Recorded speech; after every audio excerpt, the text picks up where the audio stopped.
प्रणाम dear students. तो बेटा कल मैंने आपको करवाई थी अरेनियस इक्वेशन। तो अरेनियस इक्वेशन की मैंने आपको दो फॉर्म डिराइव करवाई थी, ठीक है। एक तो टेम्परेचर टी पे और एक temperature at different temperature T1 and T2 पे। तो आपको ध्यान होगा मैंने आपको एक फॉर्म तो कल ये करवाई थी, log K equals to log A minus EA divide by 2.303 into R into T, 2.303 R into T, ठीक है। और अगर हम इसमें ग्राफ प्लॉट करते हैं और मैंने मान लो ग्राफ प्लॉट किया, बड़ा इंपॉर्टेंट ग्राफ है ये। y एक्सिस पे मैंने लिया log k और मैंने x एक्सिस पे यहाँ पे लिया 1/t। तो इसमें इंटरसेप्ट की वैल्यू क्या होगी और slope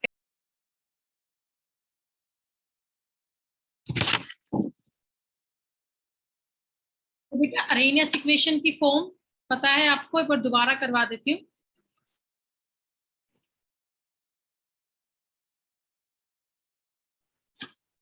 log k equals to log a minus EA divide by 2.303 into R into T, ठीक है। तो यहाँ हम एक ग्राफ प्लॉट कर रहे थे, log k y एक्सिस पे वर्सेस 1/t x एक्सिस पे। तो इस ग्राफ में ये बताना है स्लोप क्या होगा और इंटरसेप्ट क्या होगा। तो देखिए बेटा वो स्ट्रेट लाइन इक्वेशन से होगा, इसको मैं यूं लिख लेती हूँ, log k equal to minus EA divide by 2.303 R into 1/t plus log a। तो ये वही बन गया ना, y equal to m x plus c। तो बताओ m का मतलब क्या हुआ, स्लोप। तो बेटा स्लोप इसमें कैसा आया, नेगेटिव आया। और c आपका क्या हो गया, इंटरसेप्ट हो गया। इंटरसेप्ट की वैल्यू क्या आई, log a।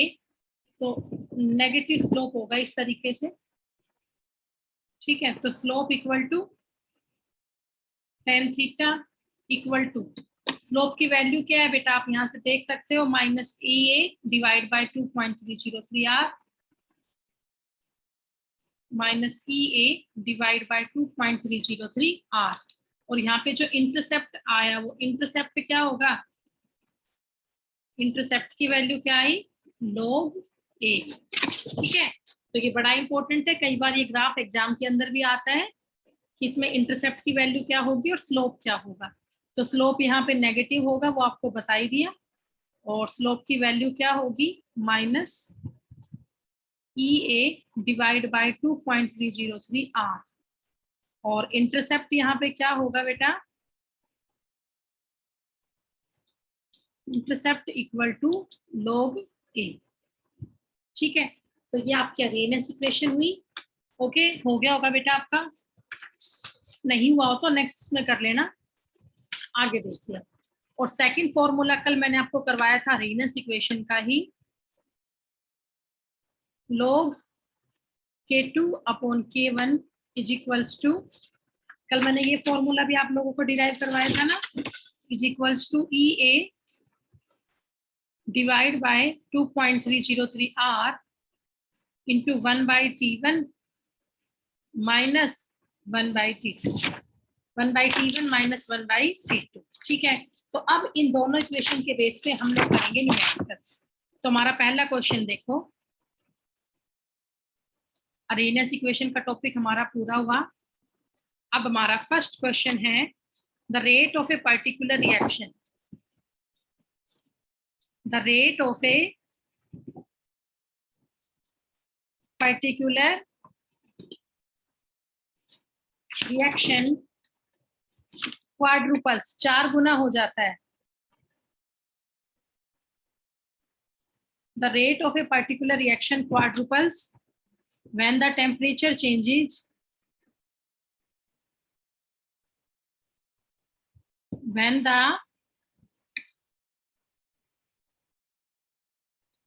temperature changes from 293 to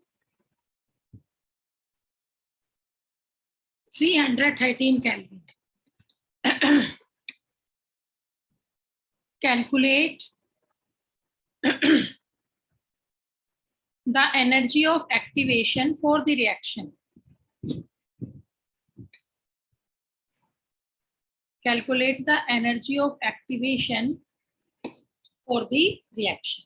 तो देखिए बेटा इसका सॉल्यूशन कैसे होगा.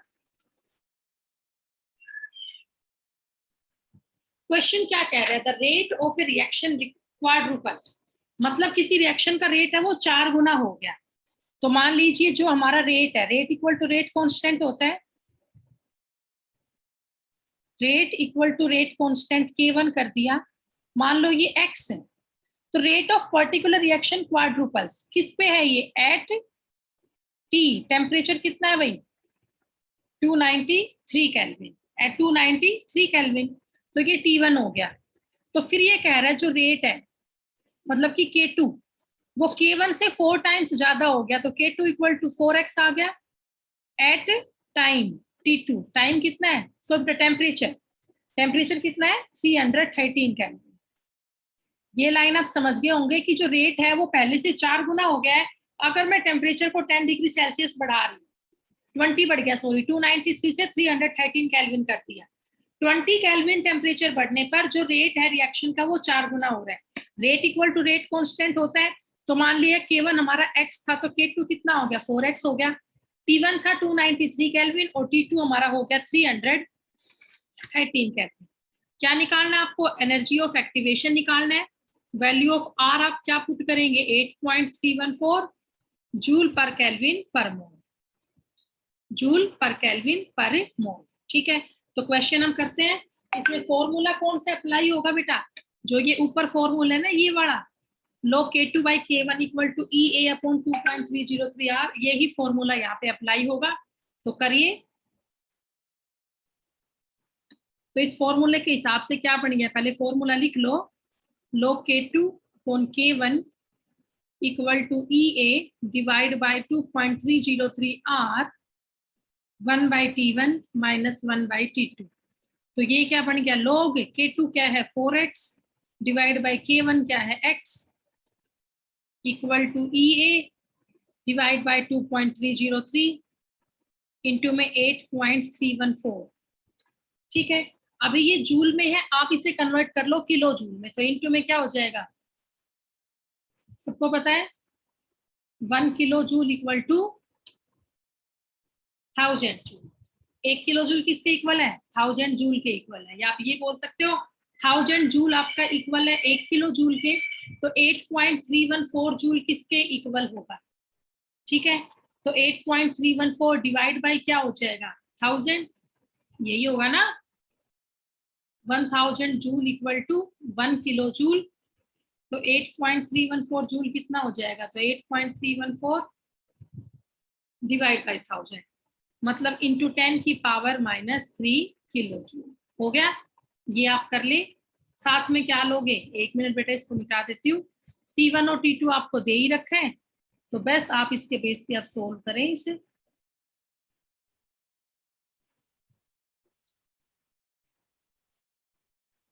तो देखिएगा,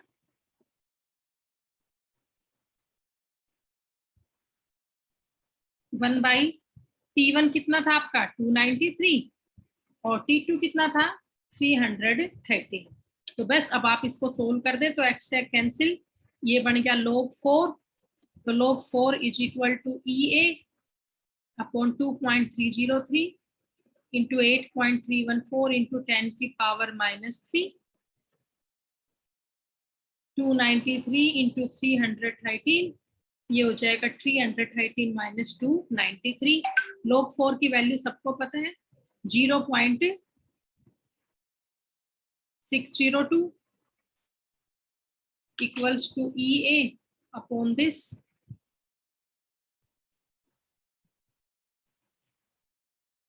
हो गया, और साथ में ये आप सोल्व कर ही लेंगे. 20 अपॉन 293 इंटू 313. तो अब जब आप इसको सोल्व करेंगे तो जो आपका ई ए आएगा activation energy that is equal to 52.86 kilo joule per mole. E A activation energy जो आपकी है that is equal to 52.86 kilo joule per mole. ठीक है, तो इस तरह से आपको इस क्वेश्चन को करना है बेटा, कर लीजिए। फिर इसके बाद मैं आपको इसी टाइप के एक दो क्वेश्चन और भी करवाती हूँ, तब तक आप ये क्वेश्चन करें।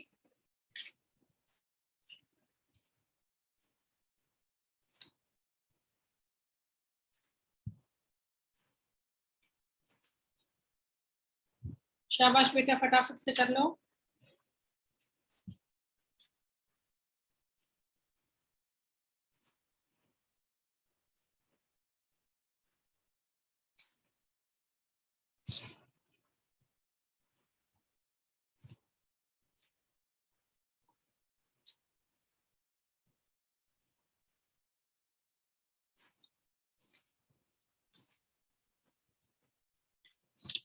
हाँ बेटा, हो गया होगा बस।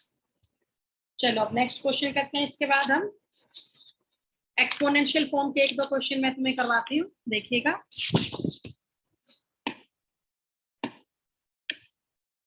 नेक्स्ट क्वेश्चन है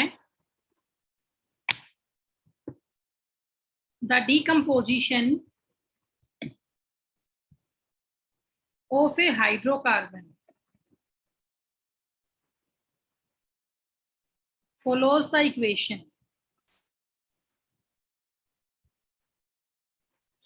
the decomposition of a hydrocarbon follows the equation K equal to 4.5 into 10 की power 11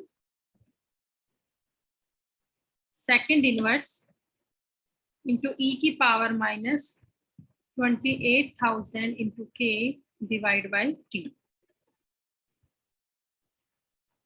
calculate E A, activation energy आपको निकालनी है। तो बेटा ये मैं आपको बताऊं, कल मैंने आपको अरेनियस इक्वेशन की एक्सपोनेंशियल फॉर्म करवाई थी, उसी से ये क्वेश्चन होगा। देखो ध्यान करो, जो एक्सपोनेंशियल फॉर्म थी अरेनियस इक्वेशन की, exponential form of Arrhenius equation क्या थी वो फॉर्म, कि k is equal to a into e raise to power minus E A by R T.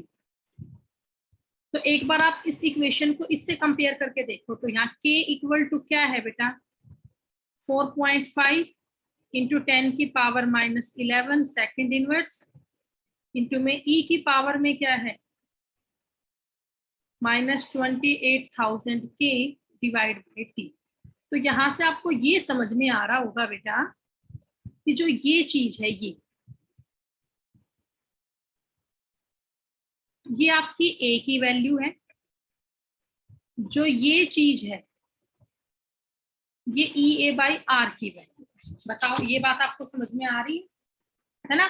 तो देखो अब इसमें मैं क्या करूँ, तो बड़ा सिंपल सा है, ये जो वैल्यू है e की power minus E A by R T, तो minus E A by R T किसके इक्वल है बोलो, माइनस 28,000 के बाई टी के equal.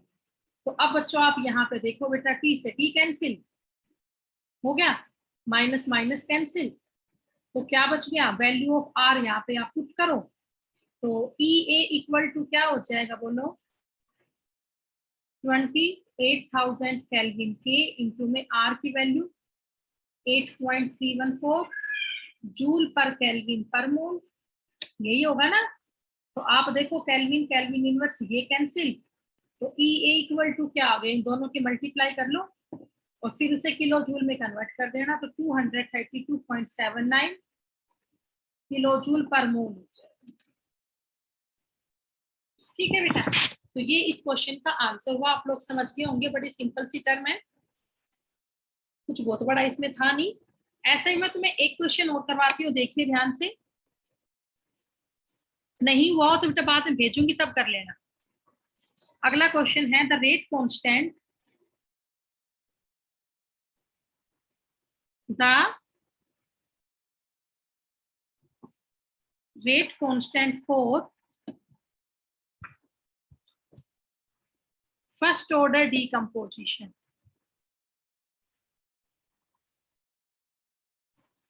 The rate constant for first order decomposition of H2O2 follows by the equation. और equation ये है log k equal to 14.34 minus 1.25 into 10 की power 4 k by t. 1.25 into 10 की पावर 4 k by t. तो question कह रहा है calculate EA activation energy for the reaction and at what temperature. जो बेटा थोड़े से अलग क्वेश्चन है वही मैं आपको करवा रही हूँ. And at what temperature will its half period be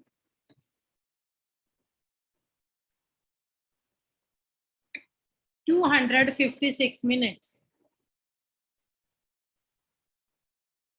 ये आपका क्वेश्चन है.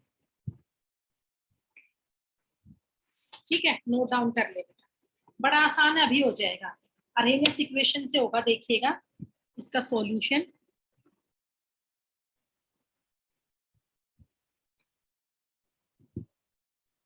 अरेनियस इक्वेशन ये है log k equal to log a minus EA upon 2.303 R into T. यही है ना बेटा. तो अब देखिए यहाँ पे इक्वेशन को पुट करो. तो log k is equal to हमें दे रखा है 14.34 माइनस 1.25 इंटू 10 की power 4 k divide by t. तो मेरे ख्याल से आप सबको समझ में आ रहा होगा बेटा. जो ये log a है उसकी वैल्यू क्या है 14.34 और माइनस EA बाई 2.303 R, इसकी वैल्यू ये. बोलो बच्चों, समझ रहे हो? यही चीज है. तो चलो कर दो फिर सेम वैसे ही. तो मैं इसको ये पुट कर सकती हूँ minus EA upon 2.303 RT is equals to minus का 1.25 इंटू 10 की power 4 k by T. T से टी कैंसिल, फिर से वैसे ही सोल्व हो जाएगा. Minus minus cancel. तो देखिए यहाँ पे क्या बचेगा बेटा. EA is equals to 2.303 into में R इंटू में 1.25 इंटू 10 की पावर 4k. तो EA इक्वल टू क्या हो गया 2.303 इंटू 8.314 जूल पर केल्विन पर मोल. तो इंटू में क्या आ गया 1.25 इंटू 10 की पावर 4 केल्विन. तो केल्विन केल्विन इनवर्स कैंसिल. अब इन सब की आप मल्टीप्लाई कर लें बेटा. तो मल्टीप्लाई करने पे जो आपका आंसर होगा दैट इज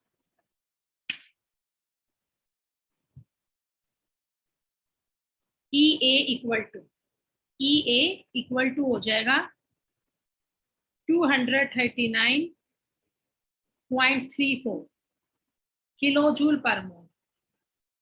जूल से हमेशा किलो जूल में कन्वर्ट करना है, नहीं तो आपका हाफ मार्क्स डिडक्ट होगा. तो ये बन गया 239.34 किलो जूल पर मोल. कर लें आप इसको. अब इसमें हाफ लाइफ पीरियड और दे रखा है. ठीक है, तो इसमें एक पार्ट आपसे और भी पूछा है.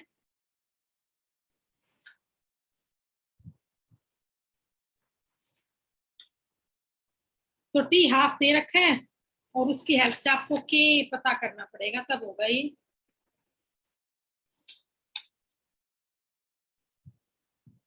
इसने पूछा है ना at what temperature will its half period be. अभी तो काफी बच रहा है ये क्वेश्चन. देखो बेटा आगे नेक्स्ट पेज पे.